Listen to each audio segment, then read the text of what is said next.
The in-engine cinematic for Grimgor Ironhide and the Greenskins was released today, and although it is a cinematic trailer, and of course not necessarily representative of actual gameplay, we can definitely glean some knowledge from what they've shown. I don't usually do trailer analysis videos, but if you all like this one, I might do more later on. I'm going to let this trailer play out and just occasionally jump in where I feel like there's something that really important that I want to talk about. But the important thing to remember here is that the in-engine map they show in this trailer is going to fairly accurately represent the campaign map, which, by the way, we're going to get a look at next week with the Greenskins playthrough CA is releasing. But the real campaign map is not going to look this beautiful on people's computers. It's a cinematic trailer, not the actual game. It's a pretty obvious point, but I just want to make that clear before we get into things. But with that said, let's get into it.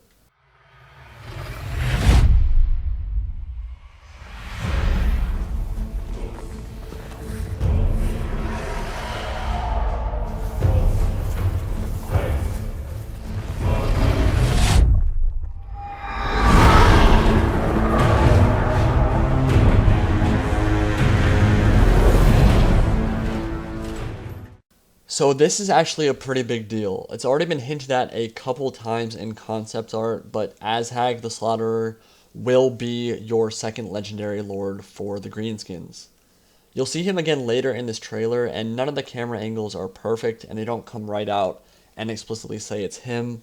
But if you look at the concept art for the character and his tabletop model, and then look at his model in-game, all of the characteristics fit perfectly, from the very unique shredded banner on his back to the red plume and horns that protrude from his helm. If you go back to my video about magic and Warhammer a couple months ago, you'll see that I actually called this out. I did think he was going to be the second legendary lord, and that's because he's just a very logical choice. He fits right into the time period this game will be set.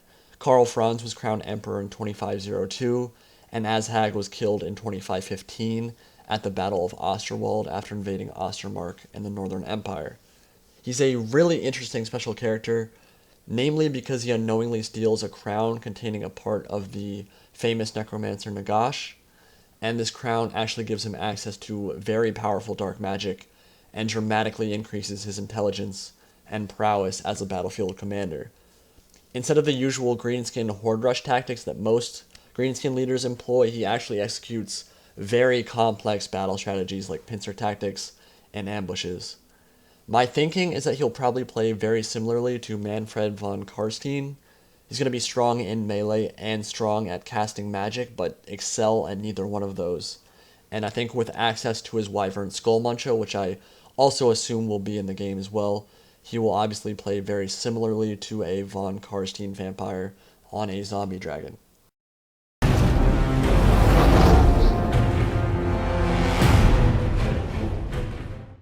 The battle maps and settlements are some of the most important aspects of the Warhammer universe that I feel like Creative Assembly has to absolutely nail upon release.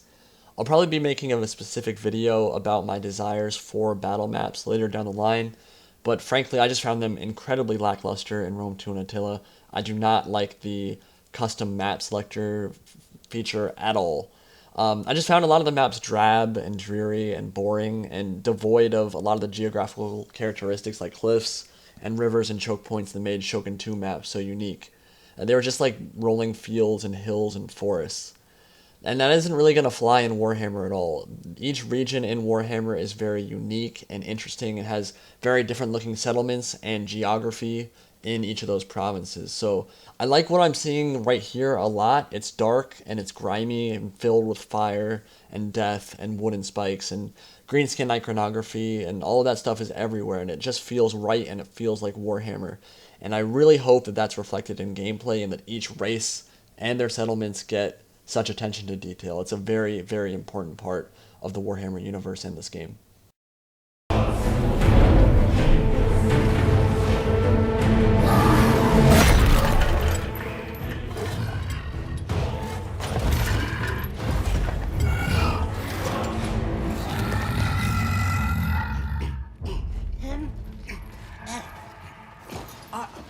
Almighty Grimgor Ironhide. It troubles me to trouble you. While you're thinking, but lads, wondering who's next. What about Ungrim's lot? Those ginger stunties down at the Slayer Keep. Ungrim's lot and Ginger Stunties, obviously referring to Ungrim Ironfist, the Slayer King of Karak Kadrin, and the second legendary lord for the dwarfs. Ungrim means oathbound in Khazalid, the language of the dwarfs, and by tradition, every king of the Iron Fist line has taken the Slayer Oath. So basically, Ungrim is bound by two very conflicting obligations as both a Slayer and a king. As king, it is his duty to serve and lead his people, but as a Slayer, he is bound by oath to seek out the most dangerous creatures he can find on the battlefield in order to achieve an honorable death in combat. He's an extremely conflicted individual and an awesome addition to Total War Warhammer. He's going to be a very, very powerful melee character with his rune-forged Axe of Dargo. But moving on to the scene itself that we're looking at right now, this whole mountain range looks absolutely incredible. The snow effects, the fire effects, they are gorgeous. They are beautiful. And we get a great look at a Karak, probably Karak Kadrin, built into the side of the mountain there in the background. And one of the things I'm most interested in to see in the coming months is how sieges of a Karak will work. Very, very much hoping that shortcuts aren't taken in the development of sieges. They're extremely important in Warhammer, and I'm especially interested to see how underground sieges will work. It'd be very, very cool to see fighting in underground cities, and I'm hoping and thinking that we will get to see that when Warhammer releases. It's a bit of a slog, but it'll be worth it.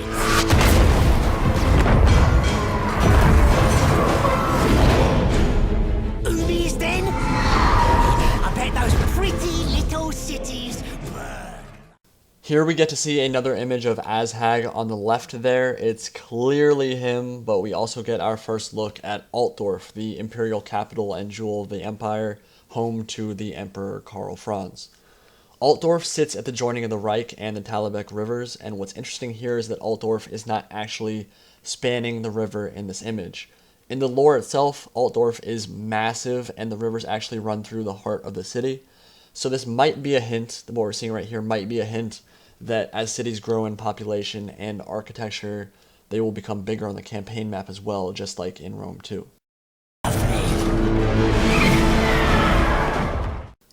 Altdorf looks absolutely gorgeous here, and the screenshot is incredible. The solid dwarf-built walls holding strong in the face of unique siege equipment for the Greenskins, which is very cool. It looks like each faction will have unique siege towers and possibly unique ramps as well. Very happy to hear about that.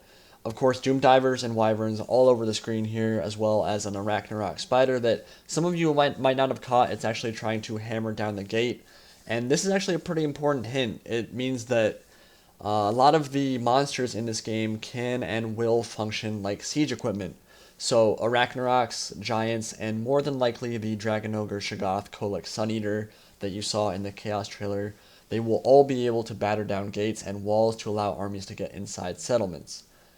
The shadowy buildings in the background here will clearly not be part of the playable map, and honestly they might not even make it into the final game.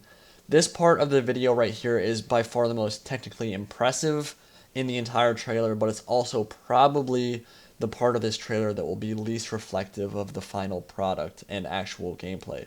I have no doubt in my mind that a Siege of Altdorf will be very epic and a lot of fun to play, especially in multiplayer, and I'm sure I'll probably do one with Oakley or Apollo when the game drops, but it's probably not going to look like this. Obviously, there aren't going to be 20 siege towers with thousands and thousands and thousands and thousands of men attacking a burning city of Altdorf, but even the background and some of the images in here, I just don't see how it's going to work. I think it's a little bit too ambitious and frankly just won't run on some people's computers. So as amazing as this is to look at, temper your expectations here.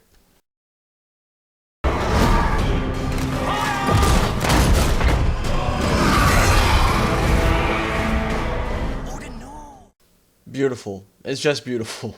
If the North looks like this in-game and the battlefields accurately reflect the campaign map, I will probably cry with joy. Only time will tell, but God, this looks so good. Not getting my hopes up too high just yet, but the Tower of Torment on the left side of your screen is a very nice touch, and the more famous landmarks and ruins they add to the campaign map, the more alive and rich in lore this game is going to feel, and that's the name of the game. The name of the game here is immersion, and adding something like Chaos Ruins in the north is just the kind of thing to make me feel immersed in the universe as I'm marching my armies through Norska. Very nice touch. Weird powers building there. Bigger and spikier than normal.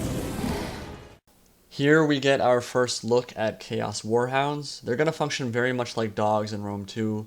Probably only semi-controllable. You basically just let them loose in a direction and let them go to work. We'll probably wreck skirmishers and skirmish cavalry, but they're going to drop like flies in melee. Very cool flavor unit. Model looks awesome. But to be honest, I'm more interested in the Gorebeast Chariot. So CA, please get on that. I want to see that unit in action pretty soon here.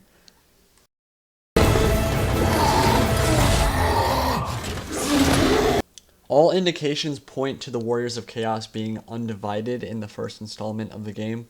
They have the Chaos Undivided color scheme, which is black and gold and other muted tones, instead of the god-specific colorations that we see in Call of Warhammer. It was confirmed by Bart from CA that the Monsters of Chaos proper will come in a later installment, and basically what he's referring to when he said that were the Demons of Chaos. In the tabletop, Warriors of Chaos and Demons are split into separate armies, so they will have their own unique rosters and strengths and weaknesses in Total War Warhammer. But there will probably be some overlap there, and their rosters might be combined for an End Times game or split into specific Chaos God rosters for Khorne, Tzeentch, Slaanesh, and Nurgle, which is what I'm really hoping for. I really hope that gets implemented at some point during this trilogy. But we still don't know how that's going to go yet. Time to move, boss. Time to fight. Give the order. Yeah, the order. Say it. Say it.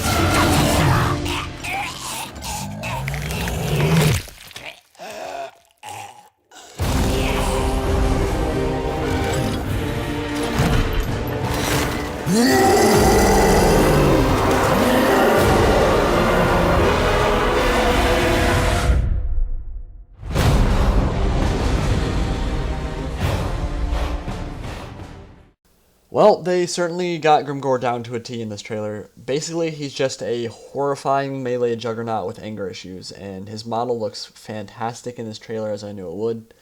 Grimgor is the kind of guy who kills so many Skaven rat ogres single-handedly that he literally grows bored and goes off to kill other things that will actually give him a challenge.